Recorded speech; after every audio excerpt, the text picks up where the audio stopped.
إن الحمد لله نحمده ونستعينه ونستغفره ونعوذ بالله من شرور أنفسنا وسيئات أعمالنا من يهده الله فلا مضل له ومن يضلل فلا هادي له وأشهد أن لا إله إلا الله وحده لا شريك له وأشهد أن محمدًا عبده ورسوله صلى الله عليه وسلم أما بعد.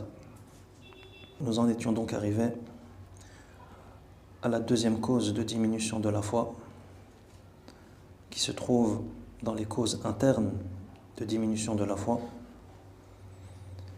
وهذا السبب الثاني هو الغفلة والإعراض والنسيان. Et cette deuxième cause de diminution de la foi parmi les causes internes, c'est al-ghafla, le fait d'être insouciant, wal-i'rad, le fait de se détourner, wal-nisyan, l'oubli. يقول الشيخ حفظه الله فإن هذه الأمور الثلاثة سبب عظيم من أسباب نقص الإيمان فمن اعترته الغفلة وشغله النسيان وحصل منه الإعراض نقص إيمانه وضعف بحسب توافر هذه الأمور الثلاثة فيه أو بعضها وأوجبت له مرض القلب أو موته باستيلاء الشهوات والشبهات عليه.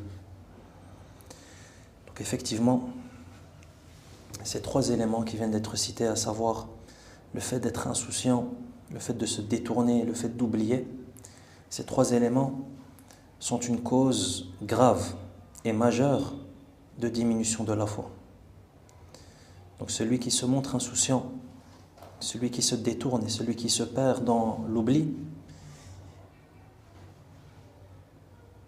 automatiquement, il va voir sa foi diminuer et il va voir sa foi faiblir proportionnellement à la présence de ces trois éléments ou de l'un de ces trois éléments.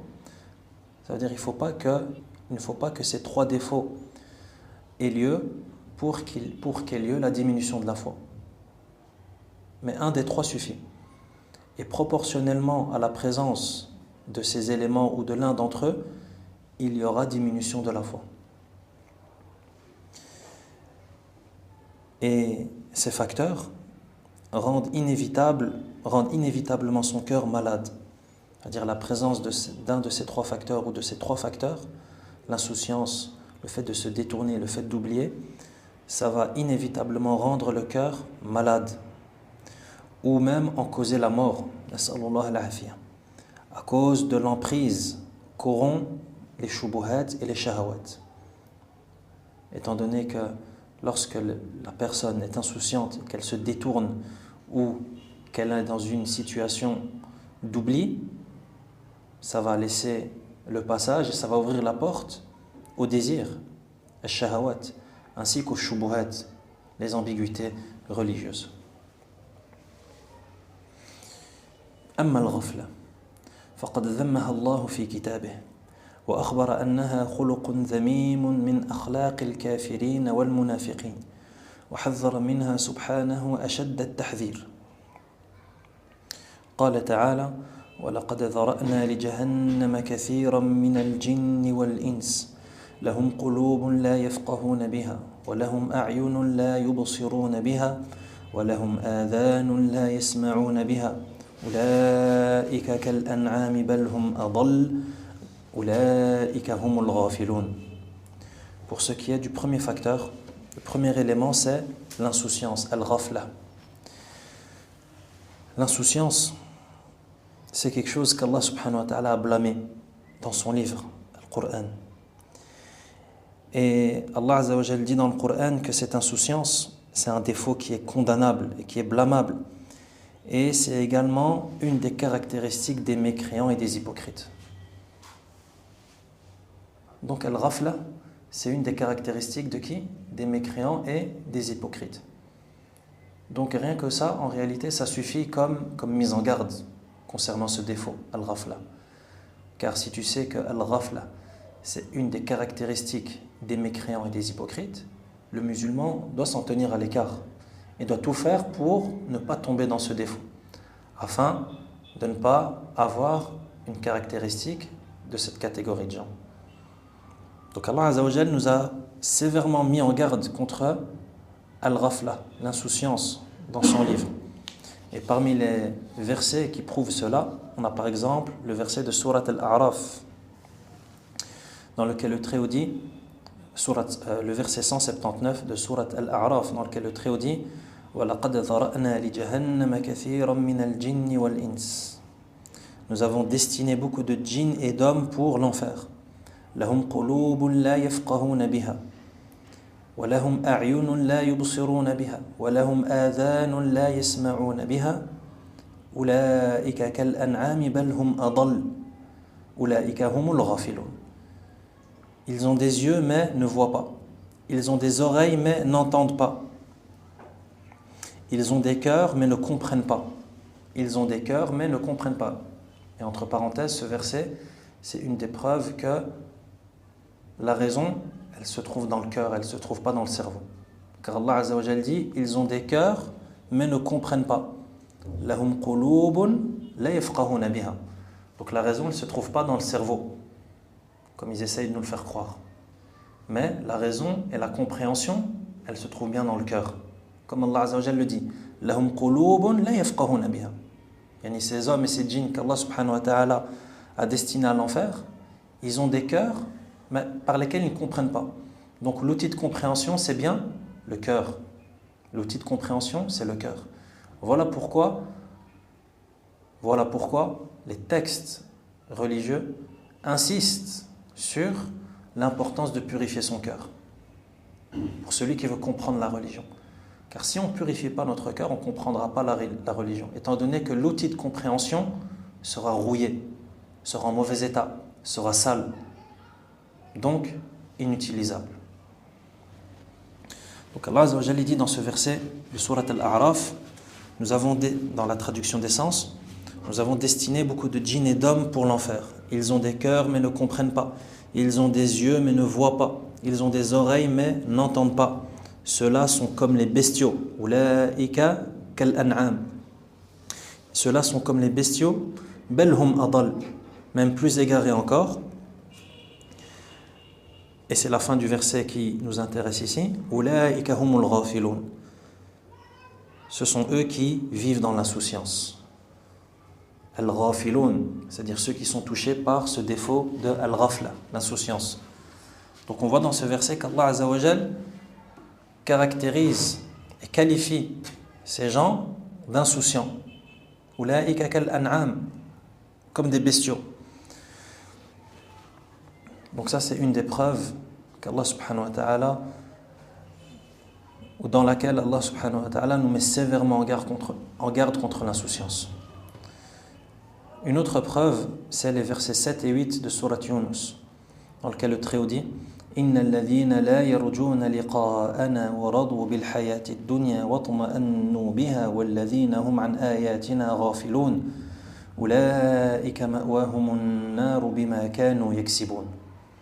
Le Très-Haut dit dans la traduction des sens, ceux qui n'espèrent pas notre rencontre, qui sont satisfaits de la vie présente et s'y sentent en sécurité, et ceux qui sont inattentifs à nos signes. Donc encore une fois la mention de l'inattention, de l'insouciance. Il dit, leur refuge sera le feu pour ce qu'ils commettent. Une autre preuve dans laquelle Allah Azza wa Jal nous met en garde contre ce défaut qui est l'insouciance, c'est le verset 92 ou 92 de Surat Yunus. وَإِنَّ كَثِيرًا مِنَ النَّاسِ عَنْ آيَاتِنَا لَغَافِلُونَ. En traduction des sens, cependant, beaucoup de gens ne prêtent aucune attention à nos signes. Donc, encore une fois, l'insouciance, la ghafilun. Ou encore le verset 7 de Surat Ar-Rum, les Romains, dans lequel le Très-Haut dit يَعْلَمُونَ ظَاهِرًا مِنَ الْحَيَاةِ الدُّنْيَا وَهُمْ عَنِ الْآخِرَةِ هُمْ غَافِلُونَ. Ils connaissent un aspect de la vie présente, tandis qu'ils sont inattentifs ou insouciants à l'au-delà. De même qu'il dit dans le verset 205 de Surat Al-A'raf, il dit à son prophète sallallahu alayhi wa sallam: وَاذْكُرْ رَبَّكَ فِي نَفْسِكَ تَضَرُّعًا وَخِيفَةً وَدُونَ الْجَهْرِ مِنَ الْقَوْلِ وَبِالْغُدُوِّ وَالْآصَالِ وَلَا تَكُن مِنَ الْغَافِلِينَ. واذكر ربك في نفسك تضرعا وخيفة ودون الجهر من القول بالغدو والآصال ولا تكن من الغافلين. Allah Azza wa Jalla dit à son prophète sallallahu alayhi wa sallam dans ce verset: et invoque ton Seigneur en toi-même par humilité et crainte à mi-voix le matin et le soir, et ne sois pas du nombre des insouciants. Donc voilà des textes et des versets du Coran qui viennent mettre en garde contre cette insouciance, qui est une des causes de diminution de la foi. Ensuite, le cheikh nous explique ce qu'est l'insouciance, al-ghafla. Et il dit: فالغفلة وهي سهو يعتري من قلة التحفظ والتيقظ داء خطير إذا اعترى الإنسان وتمكن منه لم يشتغل بطاعة الله وذكره وعبادته بل يشتغل بالأمور المهلية والمبعدة عن ذكر الله وإن عمل أعمالا صالحة فإنها تأتي منه على حال سيئة ووضع غير حسن فتكون أعمالا عارية من الخشوع والخضوع والإنابة والخشية والطمأنينة والصدق والإخلاص فهذه بعض آثار الغفلة السيئة على الإيمان. Le cheikh dit que al-ghafla, l'insouciance, sa définition en arabe c'est sahwun ya'tari min qillati at-tahaffuz wa at-tayaqquz. C'est-à-dire, l'insouciance c'est une distraction qui a lieu à cause du manque de précaution et de vigilance. Sahwun ya'tari min qillati at-tahaffuz wa at-tayaqquz. L'insouciance c'est une distraction qui a lieu suite à un manque de précaution ou de vigilance. Et il dit, c'est une maladie dangereuse, da'un khatir.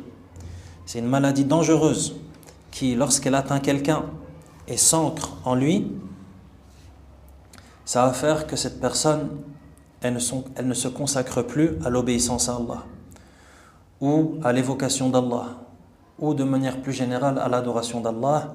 Pourquoi ? Car il est occupé par ce qui le distrait et l'éloigne de l'évocation d'Allah. Et s'il lui arrive à cette personne d'obéir à son Seigneur par quelque acte, il le fait de la pire des manières.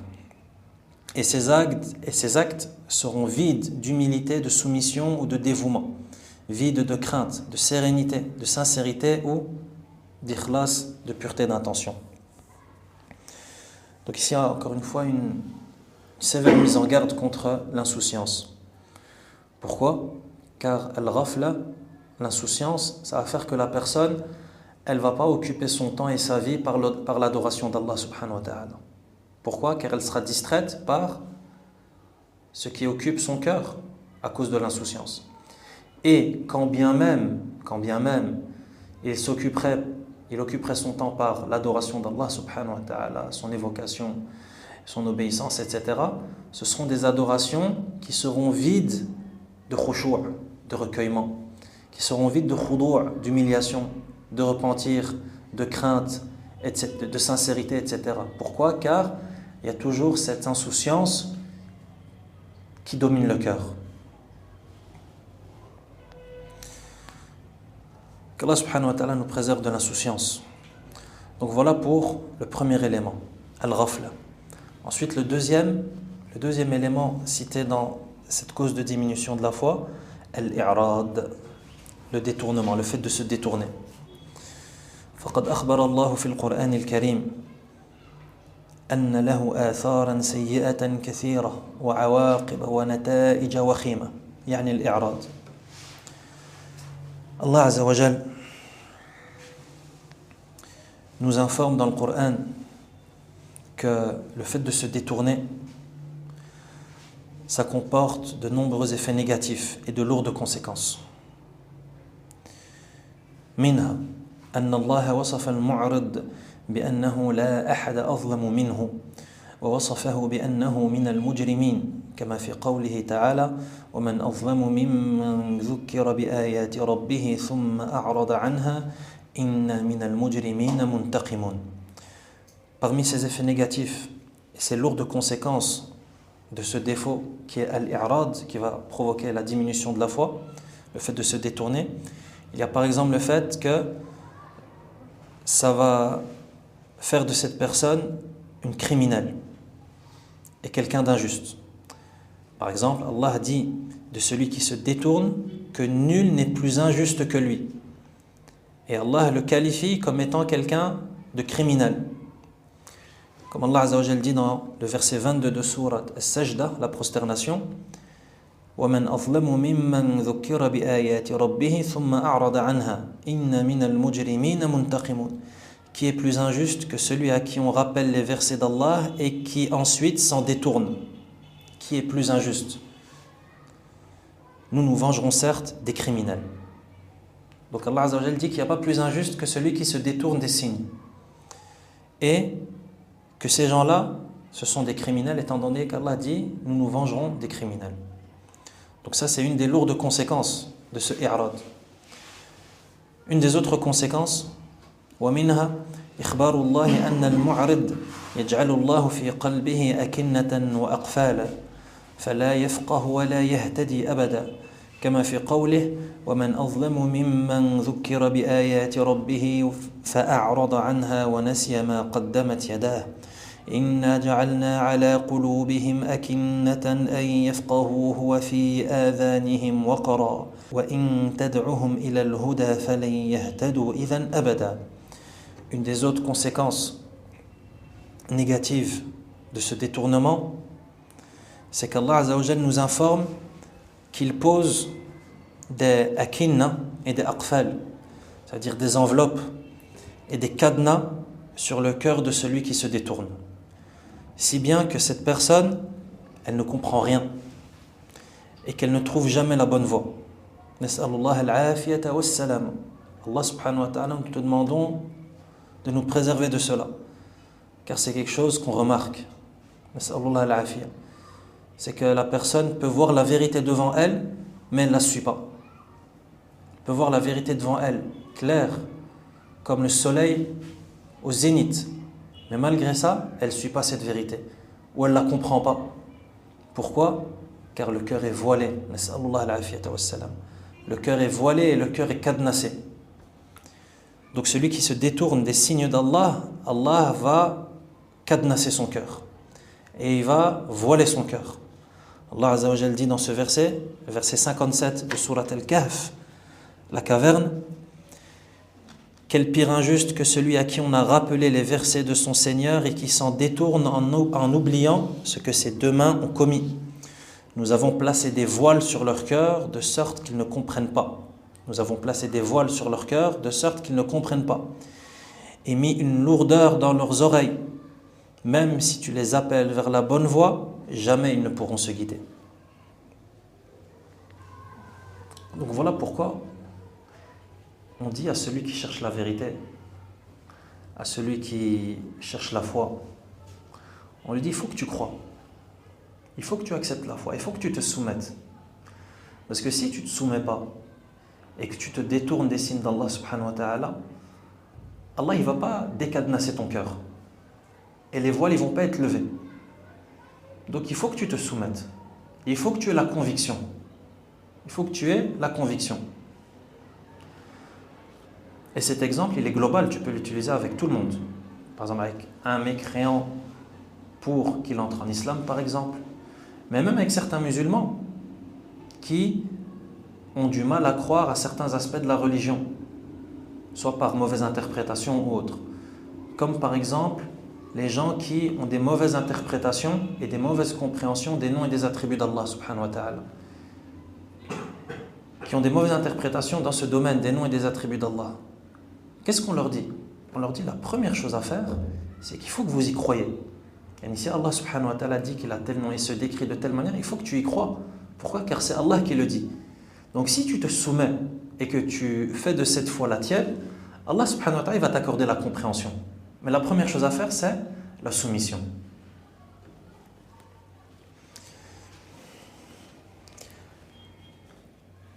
Et parmi les autres conséquences, et les lourdes conséquences, et les effets néfastes du fait de se détourner, يقول الشيخ ومنها أن إعراضه يسبب له عيشة الضنك ومنها أن إعراضه يسبب له عيشة الضنك والضيق دنيا وآخرة كما في قوله ومن أعرض عن ذكري فإن له معيشة ضنكا ونحشره يوم القيامة أعمى.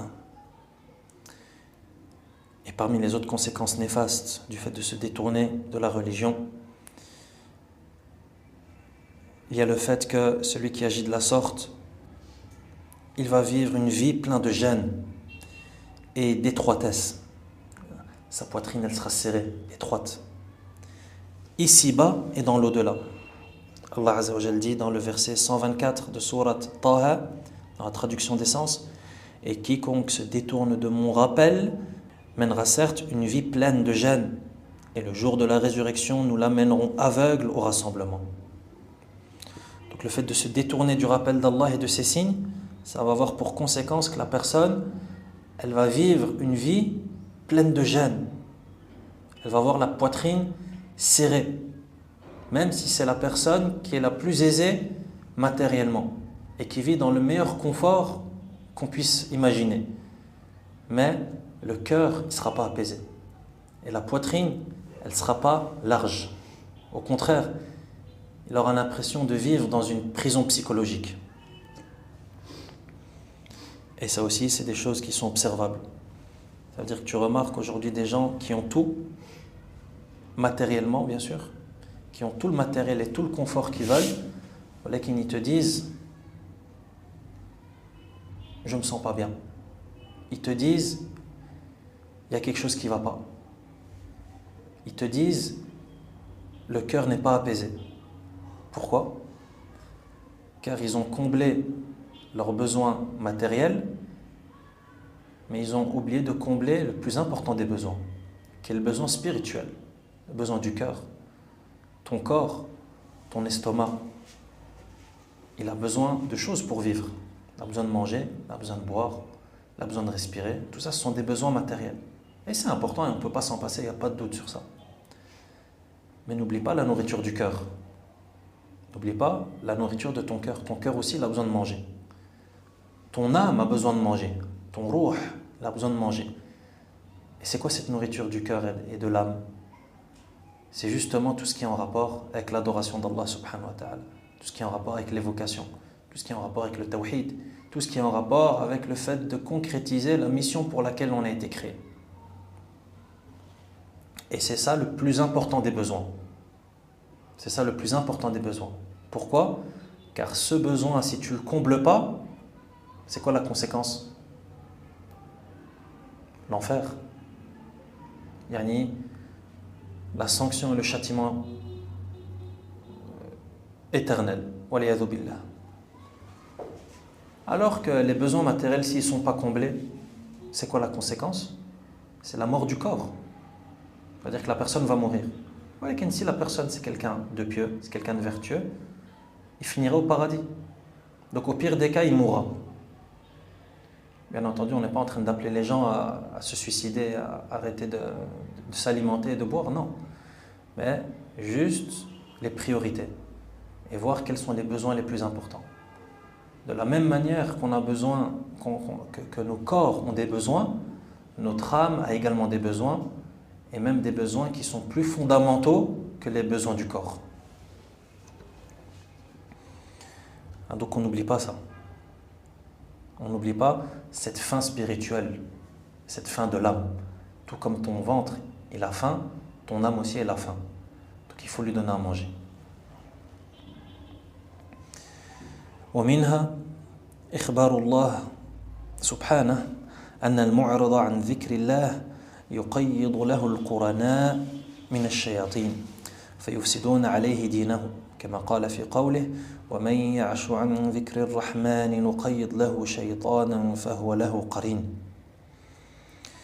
Et parmi les autres conséquences néfastes du fait de se détourner, il y a le fait qu'Allah va adjoindre des diables, des shayatines, va leur désigner des shayatines, va désigner des shayatines à tous ceux qui se détournent de son évocation. Comme le dit le Très-Haut dans le verset 36 de Sourate Az-Zukhruf. وَمَنْ يَعْشُ عَنْ ذِكْرِ الرَّحْمَنِ نُقَيِّضْ لَهُ شَيْطَانًا فَهُوَ لَهُ قَرِينٌ. Et quiconque s'écarte du rappel du tout miséricordieux, nous lui désignerons un diable qui devient son compagnon inséparable. Qui devient son compagnon inséparable. Donc le fait de se détourner de l'évocation d'Allah, ça va faire qu'Allah va te désigner un diable qui sera ton compagnon inséparable. Et quel mauvais compagnon. ومنها إخبار الله بأن المعرض يحمل يوم القيامة وزرا وأنه يسلك العذاب الصعد أو الصعد كما في قوله وقد آتيناك من لدنا ذكرا من أعرض عنه فإنه يحمل يوم القيامة وزرا وقوله ومن يعرض عن ذكر ربه يسلكه عذابا صعدا. Et parmi les autres conséquences néfastes du fait de se détourner, il y a le fait que la personne qui se détourne du rappel d'Allah portera le jour du jugement un fardeau et qu'il subira un châtiment sans cesse croissant. Allah Azza wa Jal dit dans les versets 99, 99 et 100 de Sourate Taha, quiconque s'en détourne, c'est-à-dire du Coran, quiconque s'en détourne portera au jour de la résurrection un fardeau. Et il dit également dans le verset 17 de Sourate Al-Jinn وَمَنْ يُعْرِضْ عَنْ ذِكْرِ رَبِّهِ يَسْلُكْهُ عَذَابًا صَعَدًا. Et quiconque se détourne du rappel de son Seigneur, il l'acheminera vers un châtiment sans cesse croissant. وغيرها من الآيات التي يخبر فيها سبحانه وتعالى عن أخطار الإعراض وأضراره والتي من أخطرها وأشنعها أنه مانع من الإيمان وحائل دونه لمن لم يؤمن وموهن ومضعف لإيمان من آمن وبحسب إعراض الإنسان يكون له نصيب من هذه النتائج والأخطار. Et les autres versets qui vont dans ce sens sont nombreux, dans lesquels Allah Azza wa Jal nous informe des dangers et des méfaits que représente le fait de se détourner à l'Irad, et dont le plus dangereux, le pire des dangers, c'est qu'il fait véritablement obstacle à la foi pour ceux qui ne sont pas encore croyants. Donc le plus grand obstacle à la foi pour celui qui n'a pas encore la foi, c'est-à-dire le mécréant, c'est le fait qu'il se détourne des signes d'Allah subhanahu wa ta'ala. Donc ça c'est le plus grand des obstacles pour celui qui n'a pas encore la foi. Et c'est également un obstacle pour le croyant lui-même. Dans quel sens? Car ça va faire affaiblir et diminuer sa foi. Et le degré de ces dangers et de leurs conséquences sera proportionnel au degré de détournement. C'est-à-dire au plus le détournement des signes d'Allah et de la religion sera grand, au plus les conséquences seront néfastes et nuisibles pour la personne. Et enfin, le dernier facteur et le dernier élément qui a été cité dans cette cause de diminution de la foi, c'est an-nisyan, le fait d'oublier. وأما النسيان وهو ترك الإنسان ضبط ما استودع إما لضعف قلبه وإما عن غفلة وإما عن قصد حتى يرتفع عن القلب ذكره فله أثر بالغ في الإيمان فهو سبب من أسباب ضعفه وبوجوده تقل الطاعات وتكثر المعاصي. Quant à l'oubli, an-nisyan, sa définition, la définition de al-nisyan, l'oubli, c'est le fait de délaisser, le fait de retenir ce qui a été confié. Donc l'oubli, c'est délaisser le fait de retenir ce qui a été confié, donc ce qui a été mémorisé. À cause d'une mémoire déficiente, à cause de l'insouciance, ou volontairement au point de ne plus le garder en mémoire. Et cet oubli, ce nisyan, il a une grande influence sur la foi. C'est une des causes de sa faiblesse. Et la présence de cet oubli va même participer à la diminution des actes d'obéissance et à la multiplication et à la prolifération des actes de désobéissance.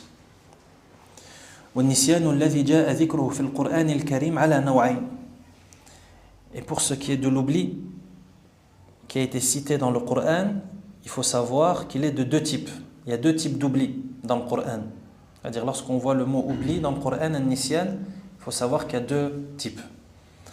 النوع الأول نوع لا يعذر فيه الإنسان وهو ما كان أصله عن تعمد منه مثل قوله ولا تكونوا كالذين نسوا الله فأنساهم أنفسهم. La première catégorie d'oubli, c'est l'oubli pour lequel l'être humain n'est pas excusé, c'est-à-dire l'oubli qui n'est pas excusable. Et cet oubli qui n'est pas excusable, c'est celui qui a une origine volontaire, c'est-à-dire celui qui est fait volontairement par la personne. Comme dans le verset où Allah Azza wa Jal dit, et c'est le verset 19 de sourate Al-Hashr, ne soyez pas comme ceux qui ont oublié Allah, Allah leur a fait alors oublier leur propre personne. Ne soyez pas comme ceux qui ont oublié Allah et Allah leur a alors fait oublier leur propre personne. Et ceux qui ont oublié Allah dans ce verset, ils ont volontairement oublié Allah subhanahu wa ta'ala.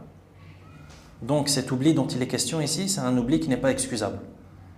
Voilà pourquoi Allah Azza wa Jal leur a fait oublier leur propre personne. Donc celui qui oublie volontairement Allah, quelle va être la sanction? Quelle va être la rétribution? C'est qu'Allah va lui faire oublier sa propre personne. Nas'allah al-afiyata wassalam. C'est-à-dire qu'il ne va plus penser à sa personne. Il ne va plus penser à comment sauver sa propre personne du châtiment.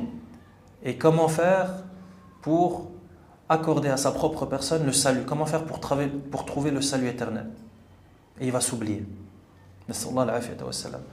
Et ça nous rappelle également une autre règle qui nous dit que al-jaza'u min jinsil amal. C'est que la rétribution est de même type que l'action. C'est-à-dire qu'Allah il te rétribue en fonction de l'action. Tu as oublié Allah, Allah il va te faire oublier ta personne. La rétribution, elle est du même type que l'action qui a été commise ou qui a été accomplie. Et tu construis une maison pour Allah, c'est-à-dire une mosquée, Allah il construit une maison pour toi au paradis, etc. Ça c'est une règle très importante et qui revient souvent dans la religion. Al-jaza'u min jinsil amal. La rétribution est de même type que l'action accomplie. Ils ont oublié Allah, Allah les fait oublier leur personne. والنوع الثاني نوع يعذر فيه وهو ما لم يكن سببه منه كما في قوله تعالى ربنا لا تؤاخذنا إن نسينا أو أخطأنا وقد جاء في الحديث أن الله تعالى قال فعلت والمسلم مطالب بمجاهدة نفسه وإبعادها عن الوقوع في النسيان حتى لا يتضرر في دينه وإيمانه. Et la deuxième catégorie d'oubli, c'est la catégorie pour laquelle l'être humain et le croyant est excusé. Lorsqu'il n'y est pour rien, lorsque ce n'est pas volontaire. Comme dans le verset où Allah dit, et c'est le verset 286 de sourate Al-Baqarah, Rabbana la tu'akhidhna in nasina aw akhta'na. Seigneur, ne nous châtie pas s'il nous arrive d'oublier ou de commettre une erreur. Bien entendu, ici, l'oubli qui est voulu ici dans ce verset, c'est l'oubli qui est excusable. Et on rapporte dans le hadith qu'Allah Azza wa Jal a dit, en réponse à cette invocation, présente dans Surat Al-Baqarah, Allah Azza wa Jal dit « Je vous l'accorde », comme ça a été rapporté dans le hadith. Et de manière générale et en conclusion, il est demandé aux musulmans de s'efforcer de ne pas oublier. De s'efforcer de ne pas oublier. Étant donné que l'oubli, c'est un défaut de manière générale. Le fait d'oublier, par exemple, la mémorisation du Coran, le fait d'oublier des enseignements religieux, c'est un défaut. Donc il est demandé aux musulmans de s'efforcer de ne pas oublier, d'où l'importance de réviser. Voilà pourquoi le prophète sallallahu alayhi wa sallam nous a enjoint de sans cesse réviser le Coran et de toujours avoir un lien avec le Coran, car il s'échappe très vite. Donc il est demandé aux musulmans de s'efforcer de ne pas oublier et de tout faire pour éviter cela, afin de ne pas subir de préjudice dans sa religion ou dans sa foi. On demande à Allah subhanahu wa ta'ala de nous préserver de l'oubli, du détournement et de l'insouciance, il en est certes capable. Wa sallallahu wa sallam ala nabiyyina Muhammadin wa ala alihi wa ashabihi ajma'in. Walhamdulillahi rabbil alamin.